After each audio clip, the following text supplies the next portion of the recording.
Okay, I think we're live. So, hello everyone to another EURODOS webinar. My name is Clemens Woda. I'm filling in for Liz Ansbury, who's actually the chair of EURODOS Working Group 10 on retrospective dosimetry, but who will be joining us a bit later.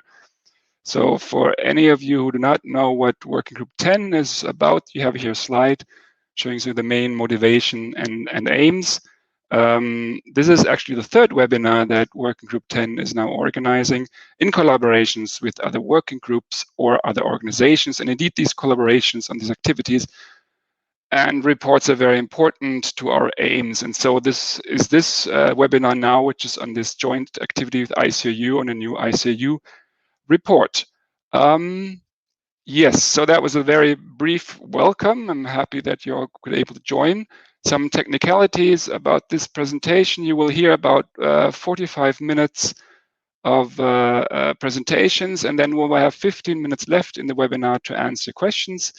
So if you have questions, please by all means post them here in either in the chat, preferably in the question and answer column that you see on your right-hand side of the screen, or either the chat function. We will group them and collect them, and then towards the end we will try to answer them as many as we possibly can. Okay, I think that should be everything for now. So with this introduction, I would now pass over to my colleague, Elena Fantuzzi, who will give us some words about ICRU. Elena, please.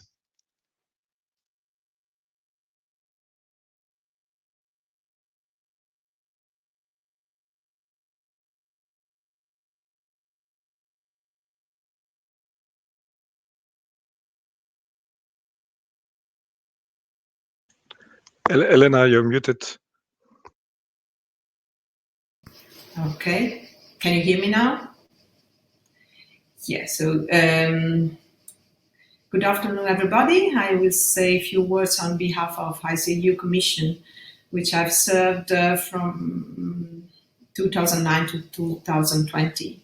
As you might know, ICRU was founded more than 90 years ago, and its main mission is to develop and to disseminate internationally accepted recommendations on radiation units and measurements in all fields of applications of ionizing radiation, from medical activities, radiation science, technology, and as well as radiation protection.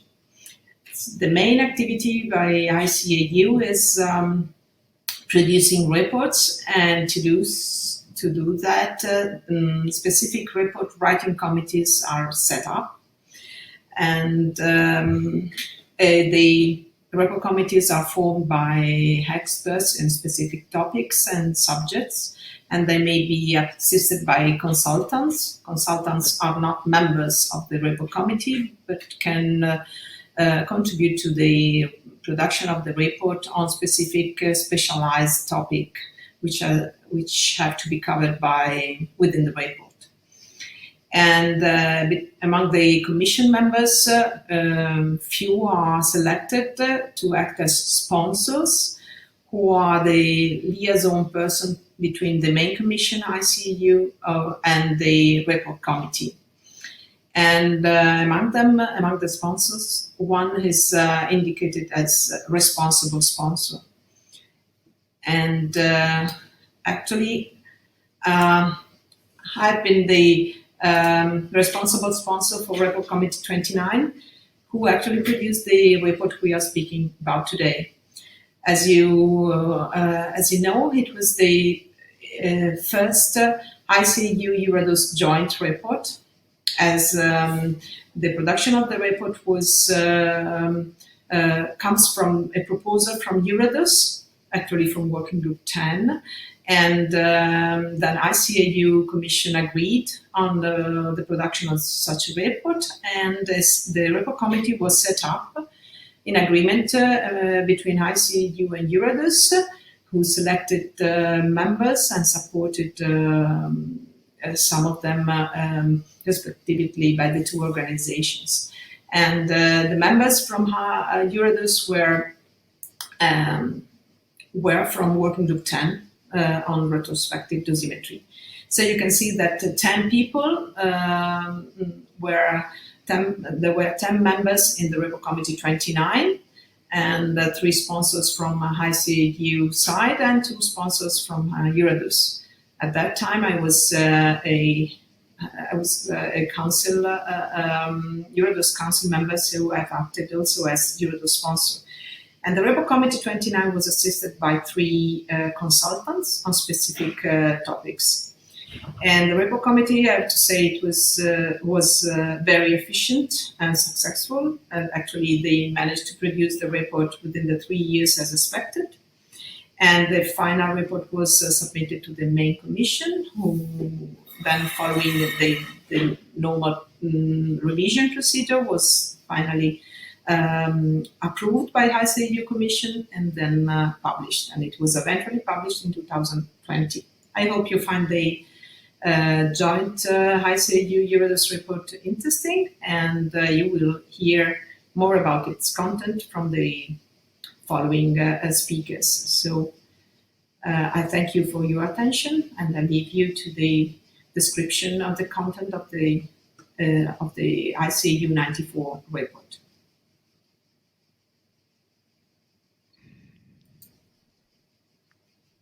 So, okay. Thank you, Elena, for this good introduction about the background, about the report. I'm back. So I'm going to give you a very brief, quick run-through. Of course, this report is very comprehensive. It's impossible to give you all the details in 45 minutes. So we're just going to give you appetizers, enough that you might want to buy it or get it and have a closer look at what's in there. Oh, wait, how do I get the... sorry. There we go. Okay, Elena already showed the slide. Just again, once more, the member of the report committee, I must say, was the reason we did it in 3 years is really for the hard work of all the committee members, and especially my co-chair, Stephen McKeever, who did a tremendous job in chairing it. It would never have worked out as well if it had only been myself.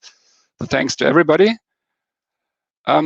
Now, you might ask yourself, why is a new ICRU report needed in the first place? Well, we thought by both organizations, ICRU and Eurodose, thought there's a need to have a latest review on the state-of-the-art and dosimetry methods that can be used for the general public after acute exposures following a radiological incident, which is not covered by previous reports.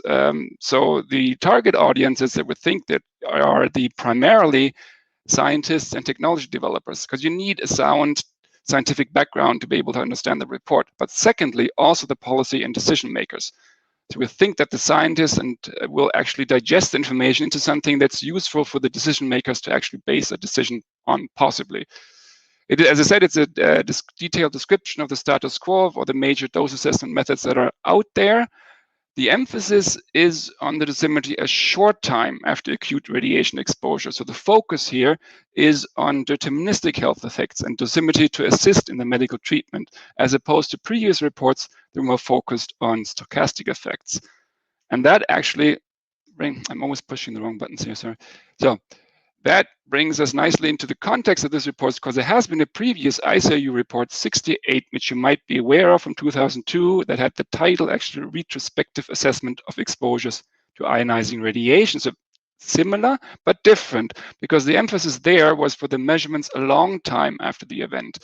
So it was really focusing on late phase dose mass assessment, doing measurements decades after it had happened. And that was with the strategic thing about epidemiology and doing long-term risk assessment, whereas this report here is really focusing on measurement a short time after the event. And the tools can be different, whether you can apply it now or like 10 years later. And now we're really talking about the initial phase dose assessment, which is here for effective medical management, and the initial phase risk assessment. And of course, these initial phase dose measurements can feed into a later long-term follow-up for epidemiology and long-term risk assessment for the same scenario. But as I said, the methods can be different for the two approaches. So this is how this ICRU 94 sort of fits together with ICRU 68.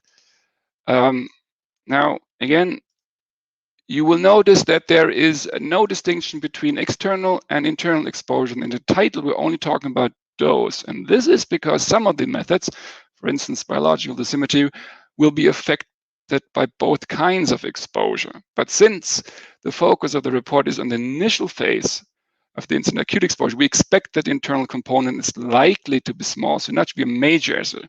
Nevertheless, because you might have scenarios where you could expect also internal component, we did include a short section on bioassays in there so that you have the tools here as well when you're suspecting that to check that and to judge your biological dosimetry assay, for instance.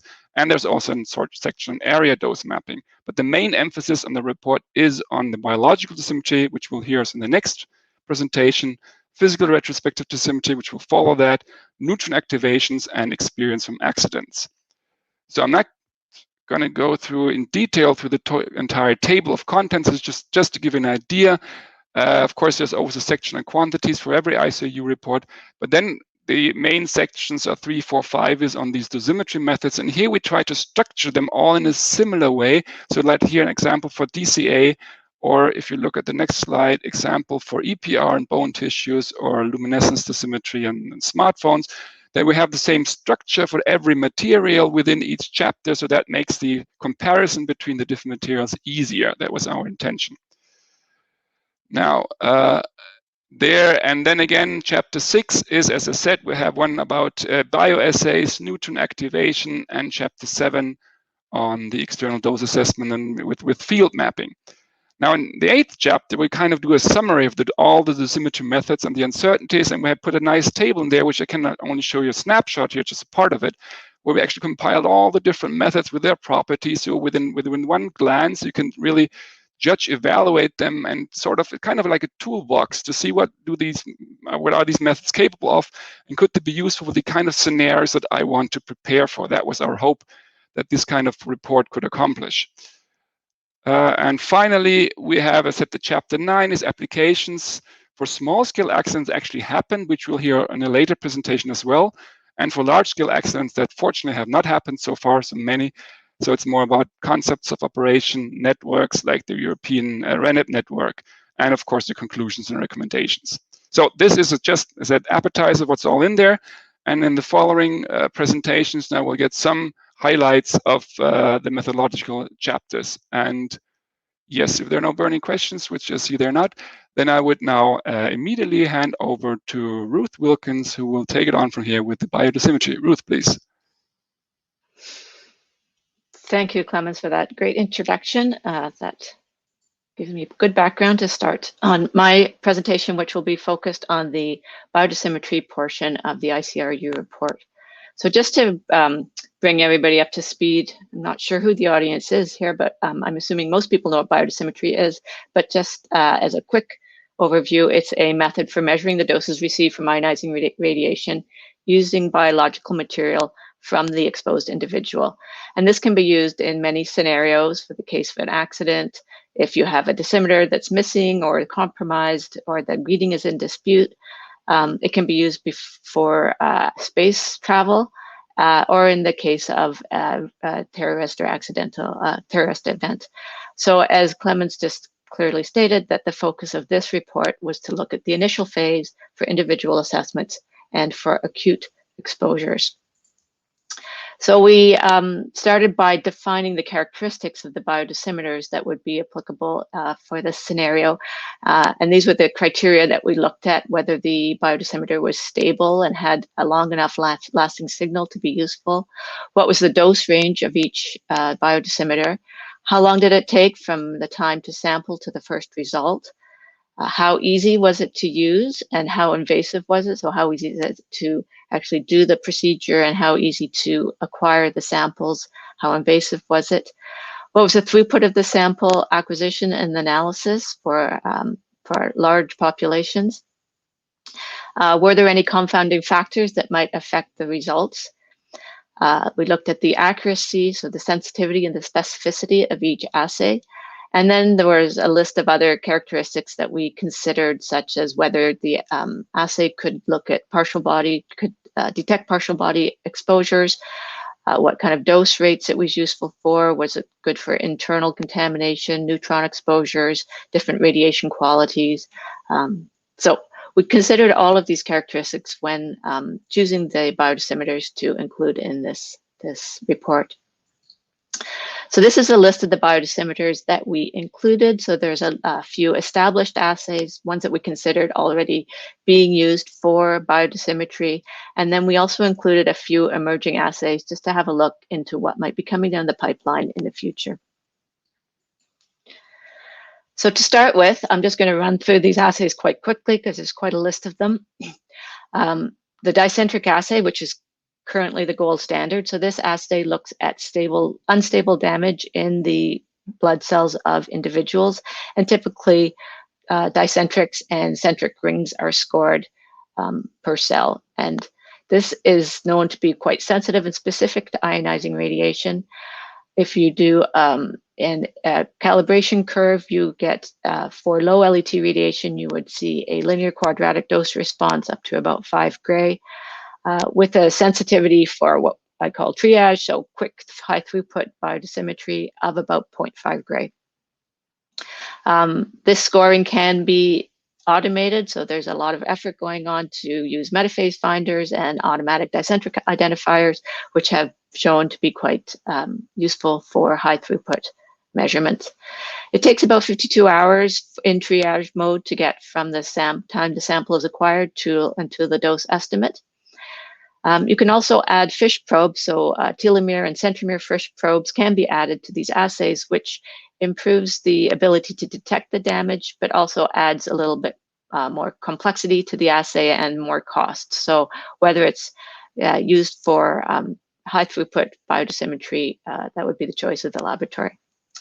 This assay is really the most developed. We have 2 standards that have been written for these assays, for the assay, one for individual cases, and then the one for triage analysis of the DCA. Both of these standards are currently under revision, but there are currently standards available.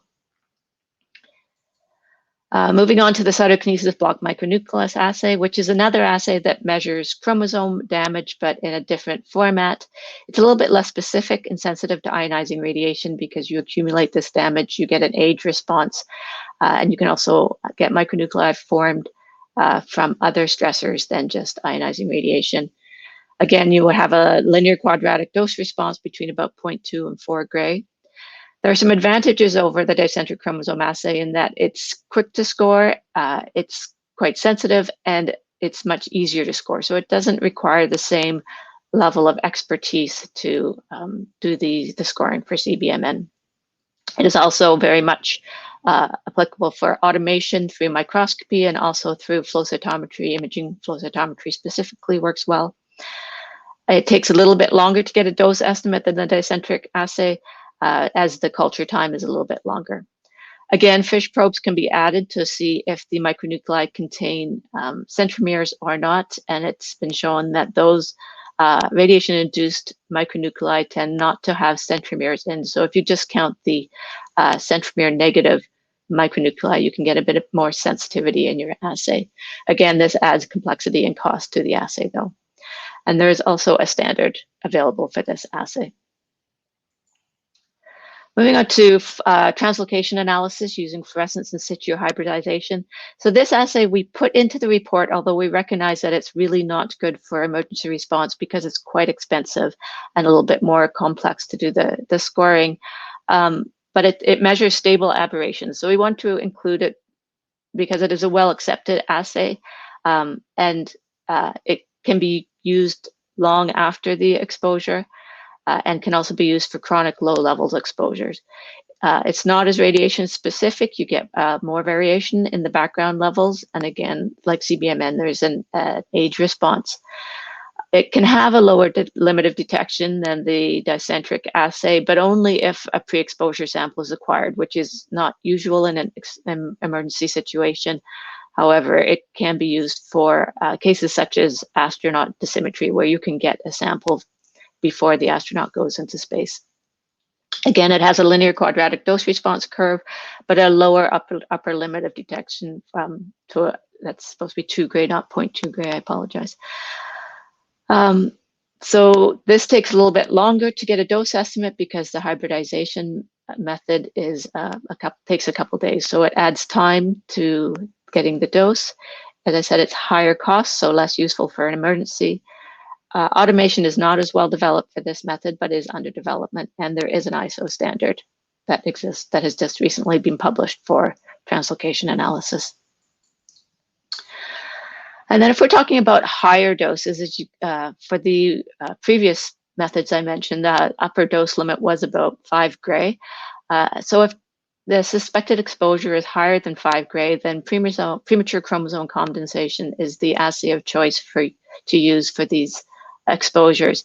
And this can be done for using 2 different methods. There's a cell fusion method where the cells are cultured with mitotic CHO cells. So they're fused together with these cells, and then this causes the chromosomes in the non-mitotic cells of the blood cells, the human blood cells, to be forced, the chromosomes to be forced to condense. So you can look at the condensed chromosomes prior to mitosis. For the cell fusion method, as you can see by the images, you can see the CHO mitotic chromosomes very clearly, but the little squiggly chromosomes are the human blood chromosomes, lymphocyte chromosomes, which are the ones that would be scored.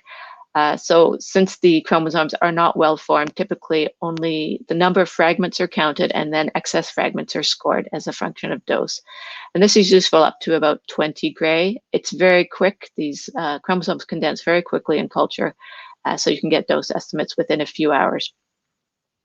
The other PCC method is a chemical method where the chromosomes are induced to condense using a chemical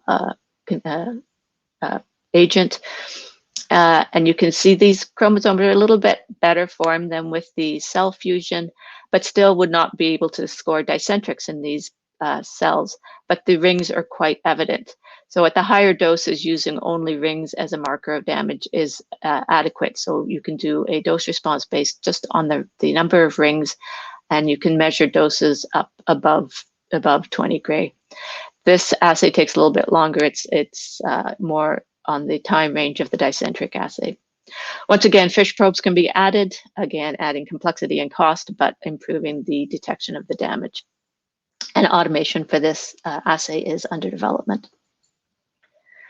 And then the gamma H2X assay is, it's well established. It's a marker of DNA double-strand breaks. It's very quick, so you can get an estimate of the damage within 3 hours of receiving the sample. It has a linear dose response curve in the 0 to 10 gray region, but it has the disadvantage that the signal disappears very quickly with time. So after exposure, the signal appears very quickly within 30 to 60 minutes. But then as you can see from the time response curve, the signal decreases quite rapidly with time. So it makes it difficult for it to be an accurate dosimeter, but it's a good indicator of exposure. It's very easy to automate this. You can do foci counting by microscopy, or by, you can do H2AX intensity with flow cytometry, or foci counting with imaging flow cytometry. So I said it's best used as an indicator of exposure, which is useful as a quick triage to see if someone's been exposed, and then they could have a different assay applied to their sample afterwards. And then looking at the emerging assays, I love them all under omics. So this includes genomics, proteomics, and metabolomics. So for genomics, these are RNA expression-based assays that measure changes in gene expression. There are signatures of radiation exposures that are being developed, so panels of genes that respond to radiation. There's also work going on looking at microRNAs, which are radiation responsive. And there are platforms being developed so that these could be used as a point of care system in field rapid detection of exposure using microfluid chip technology. For protein-based assays, this would measure similarly changes in protein expression and post-transcriptional modification. There are proteins that have been identified as responsive to radiation, and these can be measured both in the cells and also in the plasma. And similarly to genomics, there are some point of care handheld portable readers that are being developed and are also, they're currently available for use. And finally, metabolomics. This measures shifts in the metabolic activity through small molecule metabolites. These can be measured in all sorts of biofluids, so you can look at urine and saliva as well as blood, plasma. There are candidate metabolites that being identified, but this method relies on quite high-end instrumentation, so it would be less likely to be adaptable into a point-of-care field deployable system. So this table is, as Clemens described, was the table that summarizes all the biodosimetry techniques, and this is just a summary of all the things that I've just described to you in the previous slides. We at the end of writing the report, we came up with some recommendations looking at all of the assays for biodosimetry. And this is what we came up with, that biodosimetry in emergencies will require the establishment of networks, and there are a lot of networks currently developed around the world. And these require interlaboratory comparisons for harmonization and validation. A lot of this work is ongoing and will continue. The Dicentric assay is recommended as the technique of choice for large-scale events. There are strategies for rapid assessment. The CBMN would be the second choice after the Dicentric assay, a little bit less specific, but also quick. And for suspected exposures over 5 gray, the premature chromosome compensation should be used. Automation will also be key for high throughput for emergencies, so work should continue on developing the automation techniques. The telomere and centromere probes, although they can improve efficiency of damage detection, they do increase the cost and the time until sampling. So the use of multiple assays would really be advantageous. As I mentioned, as an example, using the gamma H2AX as an initial indicator that someone might be exposed to radiation, and then follow up with an assay such as the Dicentric chromosome assay that could do a more accurate dose estimate. The translocation analysis by FISH is not really optimal for large-scale events, but is certainly applicable for retrospective, long-term retrospective dosimetry and for chronic exposures. And the emerging assays look very promising. Research should continue developing these point-of-care platforms. So just in conclusion, I'd like to say that there are several biodosimetry methods that are available for initial phase assessment of individuals' doses following acute exposure ionizing radiation. The different assays are at different levels of development. They range from fully validated, like the Dicentric, and standardized, to emerging and experimental.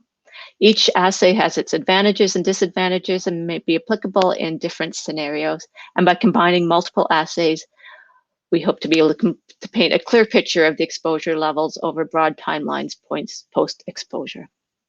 And I'd just like to finish acknowledging the same people that have been acknowledged, and thanking the ICRU and Eurodose for inviting me to be part of this committee.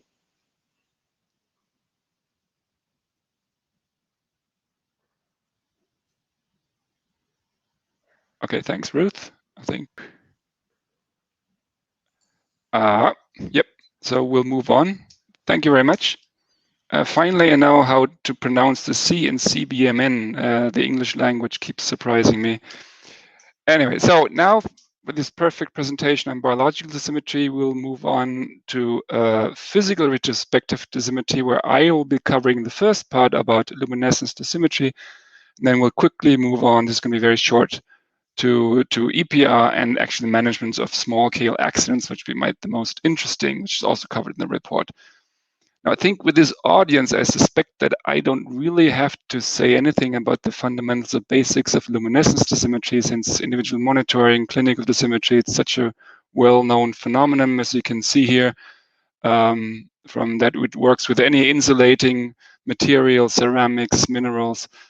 So also with materials that we are carrying around with us potentially could be used as fortuitous dosimeters. And this is what we looked at in this report, in contrast again to ICU 68, where the focus was with luminescence on measuring local doses, bricks, tiles, and then inferring the individual dose. Here there has been a lot of development in the past 10 to 15 years, really trying to find personal items that we're carrying around with us, which by chance can be used as a fortuitous dosimeters using luminescence techniques. And this is what you can see here, a short list of all the materials that are covered in the report, starting with electronic components and personal items such as chip cards, surface mount devices, and IC chips in the circuit board you can find on the mobile phones, or also the touchscreen glass or the display glass of mobile phones, and other personal items you might be carrying around with us, such as plastic card, banknotes, dust, fabrics, and clothing, and biological derived and related materials such as teeth. So this list is growing as we speak. This is a rapidly developing field. So of course in the report we could only put the status quo at the end of the writing phase, and we know that this is always going to be work in progress. So don't have the time to go through all these materials. I'm just going to make a summary in terms of the properties. What is the general, what you can generally see for each of them, starting with the dose response for these personal items that you can find. Fortunately, there are linear over this dose range that is relevant for this medical management from 1 gray, 0.1 gray up to 10 gray. See a few examples here on the right-hand side for different kind of materials. In contrast, maybe to EPR or biological dosimetry, we do find a wide range of these radiation sensitivities for the same material in different items. So we cannot work with a universal calibration curve. We have to calibrate individually, but fortunately, with the modern automated readers is possible. In terms of sensitivity, this of course again depends on the material, sometimes also on the protocol you use on the same material, but there's a general variation from, let's say, tens of milligray for the most sensitive ones up to 1 or 2 gray for the least sensitive ones. For some of these materials that you can find and investigate, the detection limit is actually determined mainly by the existence of confounding signals, such as display glass. And often you can find that the detection limit actually increases with time after exposure. And this is because all these signals are unstable. It is actually almost all of these dosimeters show signal fading with time. It's the rule that fading prevails. It's the exception that you can find a stable signal. One of the examples I've shown here on the right-hand side using PTTL of the touchscreen glass, where you see very little fading within 4 days. But generally, this is what you see here on the left-hand side for all these kind of, again, 3 examples that you have after 10 days. You can experience, depending on the kind of material and how you measure it. But by and large, you can see here fading of 40 to 80%, which is quite substantial. So you have to correct for this. And also this limits the applicability of the method to days and weeks. So of course you might still have some remnant signals after months, sometimes even years, but your sensitivity will go down, down, down, down, down. So perhaps your best time window to apply these methods, luminescence on personal items, will be within this time frame. That's how we at least had our comments in the report. Finally, or one of the first last slide is according to the energy dependent. Of course, this is not designed material. You have to work with what you get.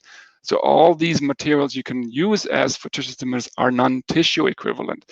So the energy dependence will be an issue. Maybe not so much for incidents with isotopic sources of higher energies, but especially if you're having accidents, expecting accidents, X-ray sources, or some other kind of scenarios. And you have 2 examples here again from the display glass from smartphones, where you see over responses up to between 5 to 10. And there have been only a few investigations on this so far, so this is work in progress, where we need more information if we then want to correct for this, and depending on which kind of scenario you're looking at.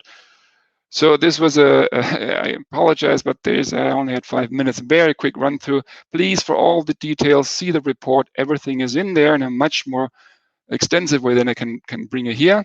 So I hope I could show you very quickly that the luminescence generally promises high sensitivity, depending on the material, of course, and a relatively short process time. You can have a result within an hour after you get the sample, theoretically. Nevertheless, there are still a lot of bottlenecks and recommendations for future research. I mean, compared to the other methods, I think this is the most experimental one, where we still need a lot more of research for many of the materials to reach a higher level of maturity. There's another issue with some of these items, such as a smartphone. If you have some of these approaches, you have destroying the phone, then of course it can lead to a low acceptance of this kind of method. So destructive-free measurement approaches would be an added value here. And we need much more standardization through interlaboratory comparisons. This is actually an activity within the working group 10, and this is continuing. And as Ruth already emphasized, we need to maintain a network of experienced laboratories and or complementary also develop mobile equipment if we want to be able to management of large-scale incidents. And perhaps the most important point is the last one. although the method seems to be very promising, we're still lacking experience on applications in real small-scale accident. This is invaluable information.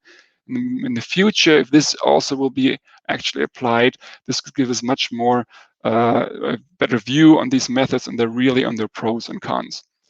Okay, sorry that is this very quickly. I will now pass on directly to Francois. We are still in time. And he will now continue with EPR and neutron activation and real case accident. Francois, please. Okay, thank you, Clemens. Now I will present you other technique of retrospective dosimetry or physical dosimetry technique. I will present neutron activation and PR dosimetry that have been used for many cases of radiation accident in the past. So the first one is neutron activation. It's very well known and well established, even if we don't have standard for that. It has been used since the 40s and 50s, mainly in the context of criticality accident. So the principle is from the activity induced by neutron interaction in the body. We can measure the activity, and from the activity to derive a neutron dose. So there is two biological samples that are currently under investigation in case of neutron radiation. So first is activation in blood. So sodium-23 is activating sodium-24. That is a gamma emitter with high energy gamma, so easy to measure by gamma spectrometry on a blood sample. Other method is to do a whole body counting. And a third method that can be used for triage is just to perform dose weight measurements with a radiometer at the contact of the body.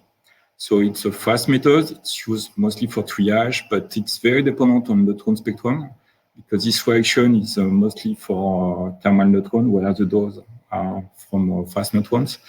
And also it's very dependent on the orientation of the victims. And second method, it's measurement of air. So sulfur contained in air is activated in phosphorus 32. We have different methods to measure it by liquid scintillation after sample preparation or by direct beta counting with very simple beta counters. So what is very interesting with phosphorus 32, its activity is almost proportional to neutron karma. So it's very easy to derive a neutron karma. That is a good estimator of the dose at surface of the body. Here, even without the knowledge of the neutron spectra, it's possible to derive a neutron karma. And we kind of also have an information on orientation and dose distribution on the body surface because you can collect air from different places on the body.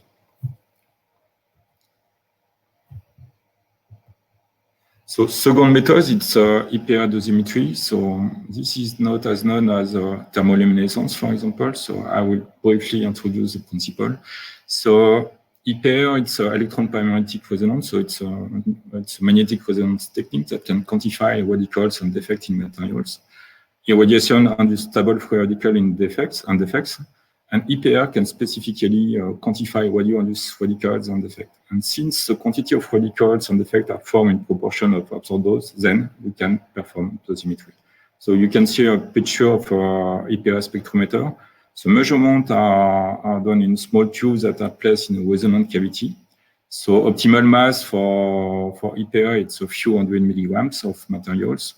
And on the right, you can see EPR spectra. And actually, the intensity or the peak-to-peak amplitude of the EPR spectra, that is proportional to the absorption of the microwave under magnetic field, is dependent on the dose and growing with the dose. Here you can see EPR spectra for a 2 cm irradiated 5 gray.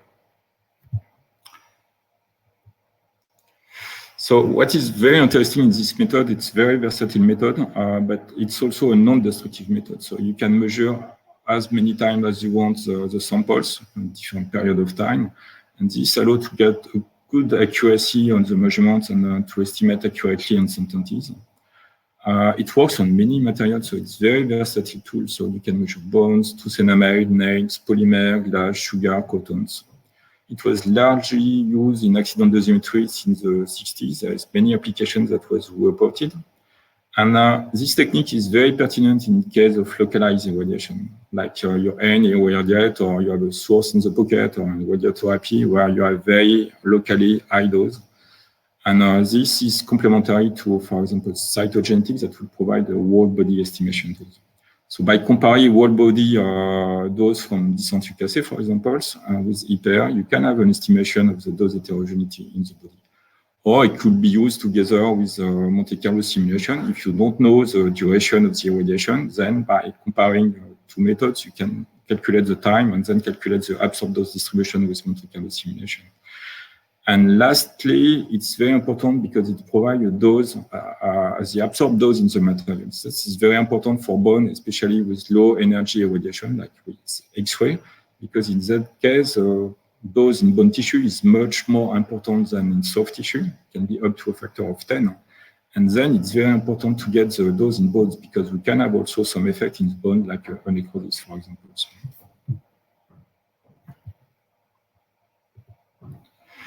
So the most used materials, if you make an overview of the past radiological accident, it's bones. And it's very surprising at first glance because it's very complicated to extract. You need to make an invasive sampling. And it's one of the less sensitive EPR materials. But you get bone tissue in all your body, in your skeleton. And actually, at the end, it was the most used material for EPR dosimetry in case of radiological accidents. There's few application cases with watch glass and sugar. These are two very good material for dosimetry, but the problem was the sample availability.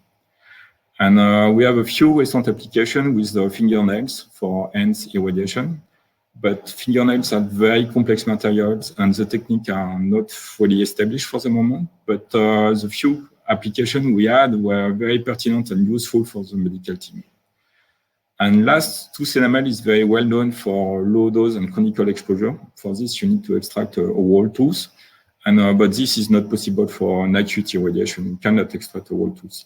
Since recently, we have developed a technique with high IPR frequencies that makes it possible to measure a very small piece of enamel, like you can see in the picture on the right. Then a few tens of expertise have been performed with this technique. This opens already some new perspective for the use of tooth enamel in case of radiological accident. And finally, one of materials that seems very promising comes also from a smartphone. This is the glass from the touchscreen, namely the Gorilla Glass that is in most of the smartphones. And it's quite sensitive. We have very low variability. And so we consider that it could be used for large-scale accident for triage. And we recently organized a second intercomparison on the Gorilla Glass. So this is very promising to solve the problem of to sort out irradiated people in case of large-scale accident. So now I will present you briefly what we have done in the report regarding the analysis of past radiological accidents. So the motivation was really to provide an overview of application of retrospective dosimetry in actual case and various situations, and to summarize the lesson learned from this expertise, and to propose also some recommendation in the use and in the development of future dosimetry technique. So radiological accident, why we do dosimetry? Because we have severe irradiation, it can have severe health effect, permanent physical impairment, or sometimes lead to death. And so dosimetry intends to help in the medical management of the victim. So dose is a marker of damage to tissue and organs, and that helps the physician to evaluate the radio-induced damage and to define the therapeutic strategy. So sometime before the appearance of the clinical signs, if we have some information on the dose, we can start a therapeutic strategy, and this is very helpful for the recovery of the patient. So as early it is done, as better it is for the patient. So the aim of the dosimetry is to assess the dose to organ of concern or organ at risk and the dose distribution in the body. So this is a screenshot of a paper published some years ago that makes an overview of all the accidents known since 1945. And I would like to insist on the fact that most of accidents occur with an external exposure. And for most of these external exposure accidents, it occurs with a localized irradiation. And for a small portion, you have a whole body plus a localized irradiation. And whole body irradiation are about 22%. And for half of this, it's very heterogeneous. And I would like to insist on the fact that even if it's whole body irradiation, it's always heterogeneous. It's never homogeneous. This is very important fact because then you will understand that, for example, having only the whole body dose is not sufficient to take decision on the therapeutic strategy. So as I just said, the dose distribution is always heterogeneous, even for whole body irradiation. And the primary aim of dosimetry is to estimate dose in organ at risk. Whole body dose is secondarily pertinent. Dose estimation is usually requested as soon as possible. So sometimes we have less than 24 hours to provide the first estimation. So the time delay is a relatively important criteria to select a method. And what is very important to understand, it's a single method of dosimetry is not sufficient. There is no gold method. We need toolbox of dosimetric methods, depending on circumstance, situation, and so on. We will use one or another, and sometimes different at the same time. And this is like a crime scene investigation where we need different assets to understand what has happened. And sometimes we don't know really what has happened because something went wrong, someone did something wrong. So it's difficult to know exactly the circumstance of accident. And we cannot trust all this information. That's why we need information coming from dosimetry. So here you have a screenshot of the ICRU report when you have an overview of the different methods regarding the application in the frame of radiological accident dosimetry. And you can see that some are very well established, like Dicentric, and were frequently used. Dicentric assay is always used. And even if some techniques are not completely validated, they have been used and have provided sometimes some very pertinent results. Whereas some are maybe more performant, but were never used. And some are not sensitive, but were used a lot of time, like bone tissue. So the key message of this section, it's the complementary of techniques. So as I say, we need different tools in our toolbox. So, but this includes also a numerical simulation with Monte Carlo that was not covered in the report, but in well circumstances, we use simulation technique together with biodosimetry and physical dosimetry techniques. So it's very important to have a cooperation between disciplines, between the community of measurements and community of simulation, biologists and physicists, and dosimetrists with medical team. And this was really when we found with Paula Fativine and others working group 10, it was really the aim of working group 10. It's to offer a framework for interdisciplinary exchange for radiological techniques. I think that's it for me. Thank you.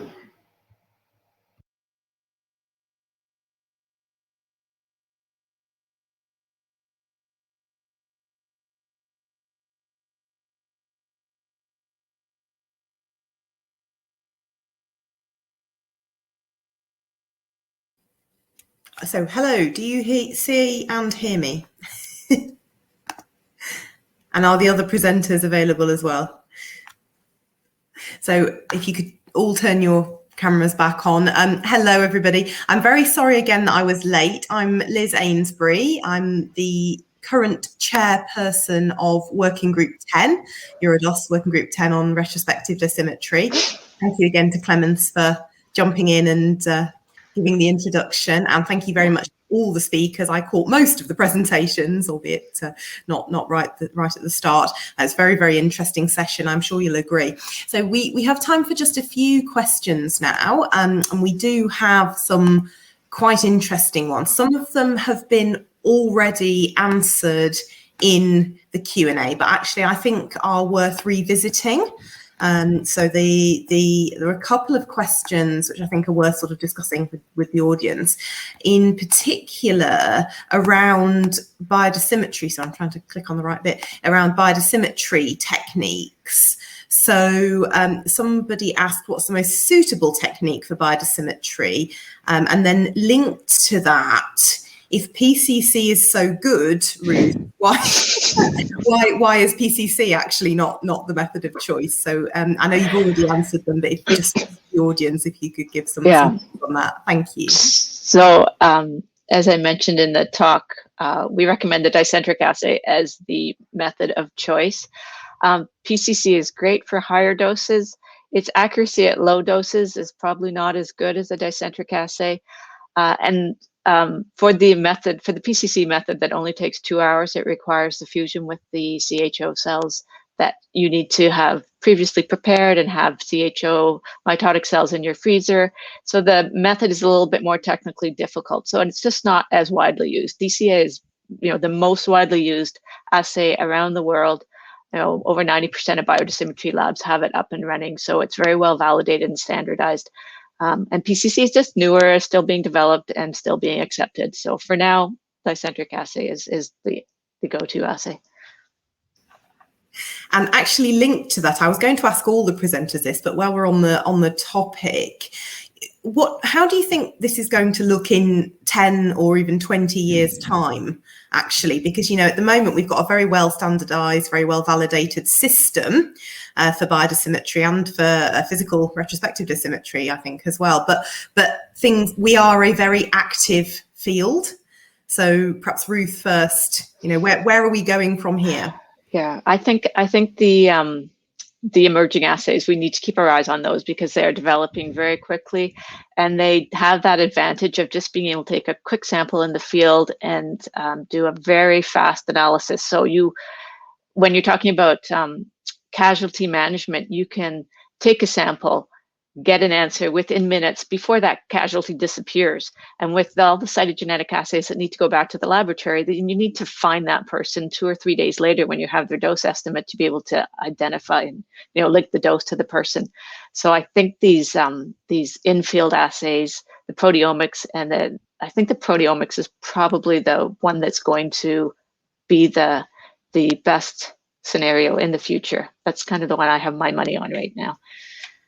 I know a lot of people who would bet on transcriptional assays as well, or instead. Yes. Yeah, yes. I think you're right. These multiparametric assays are where we should put our money. That's a good way of putting it. Thank you.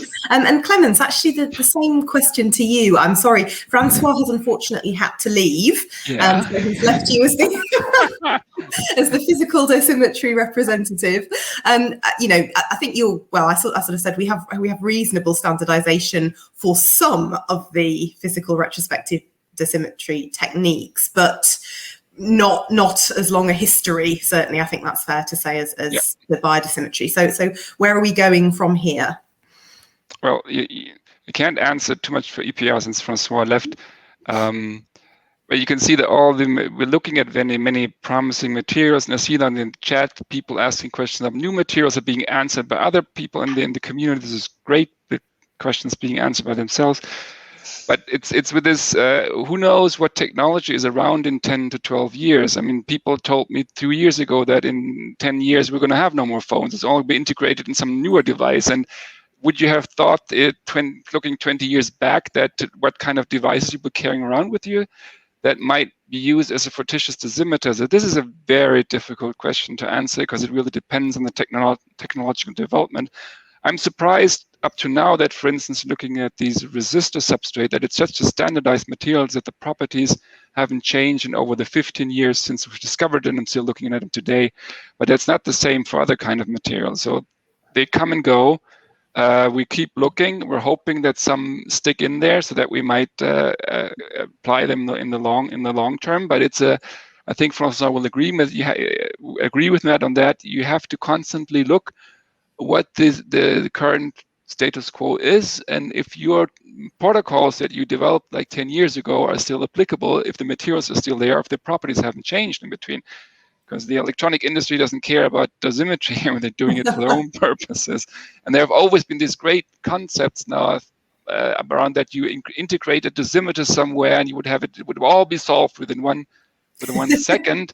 Yes, that's always very nice concepts, but they sort of always, the obstacle is that the industry, it costs them a lot of money to put something in there for which they don't see a real practical purpose. So realizing that, so it seems to me, although these concepts have been around for 10 years, we're still stuck with working with what you find as it is. So I think that's what the work will continue. Perhaps we will see more also mobile equipment that you could use in the field, more like the golden approach would be that you just put your device in here, like in the airport, and it just runs through, and the dose comes out the other end, and you pick up device again, and you carry it home, and you know what the outcome is. But I think we're still far a huge step away from that. Well, perhaps not only your dose, but also your risk of ARS and then sure. longer-term stochastic effects too. That would be nice also. Yeah. Brilliant. Thank you so much. And then Rodolfo Cruz Suarez asks, is there any recommended procedure for applying all these methods with the recommended timeline? So I think that's a question again for both of you. Ruth, if you would mind answering that first of all. Sure. So timelines, I mean, it's always like it's best to get samples as quickly as possible past post-exposure. And that's, I mean, that would be assay dependent. So that's where fish might come in. If you can't get a sample immediately, then you might consider fish if you're looking at many months, years down the road. So I'm not sure if that's answering the question for timeline. Yeah, I think so. I mean, the other thing, of course, to say is that we for several of the biodosimetry methods now, we do have our International Atomic Energy Agency manual, and we have our ISO standards that people can refer to, you know, in terms of best practice. But we ought to sort of answer the second part of the question, which is there an available directory of retrospective dosimetry service labs and services? We always recommend talking through with the experts, with those of us who actually run the assays and use the techniques as to what's the most appropriate in these circumstances. So, and then Clemens, would you mind answering the same question just from the physical dosimetry side, please? Well, it's a harder one. Well, since these are all still kind of emerging techniques and still under rapid development, that's a bit difficult. I don't think there's really a recommendation. We're not there yet to saying which to apply first. Possibly it is also a question on what is out there, what you can find, and what the person is willing to give up, and. So that's what we are lacking, since these methods have been around for only 10 or 15 years. Compared, there's a lot of experience and handlings, and still not as mature as for the other methods. And the directive retrospective dosimetry labs, yeah, well, they are the networks, but yes, as you said, talk to the experts. They can help you in the best way. Yeah. Just like to add that although I said that it's best to sample as soon as possible, that, you know, the Dicentric Assay, CBMN, they are good for, you know, weeks, months out past exposure. So although it's ideal to sample quickly, it's still possible to take the samples sometime after exposure and get a decent indication of the exposure. Absolutely. We're fast running out of time, but I just wanted to address very quickly this question from Ferro, which is an interesting one. In the event of localized irradiation, what are the possible treatments beyond removal of damaged tissue, or is EPR only useful for defining an area for surgical removal? And I think in the interest of time, I'll answer this one. The beauty of using both biological and physical retrospective dosimetry is that you end up with a sort of whole body equivalent dose estimate, as well as a partial body dose estimate from the biodosimetry techniques, and localized dose estimates from physical retrospective dosimetry. So that does allow you then to tailor treatment to get a really good picture of how much of the body has been exposed and what we need to do. I think we'll leave treatments for another time. That is not our area of speciality, but that dose information is incredibly valuable in medical management of exposed individuals. So we are just about at the end. Thank you so much to all the presenters again. I think it was a fantastic session. We don't yet have the date or the title of the next webinar, but please keep an eye on all the usual channels. The EuroDOS webinar series is now very well established, and we're enjoying doing them very much, and we welcome all the attendees. So thank you for the questions, thank you for your participation, thank you to Babs and the team at SCK for all the work in putting this together. There's a huge amount of work that goes on behind the scenes. Otherwise, we will let you go and get on with the rest of your day. Thank you very much to everybody. You're welcome. Thanks. Thank you.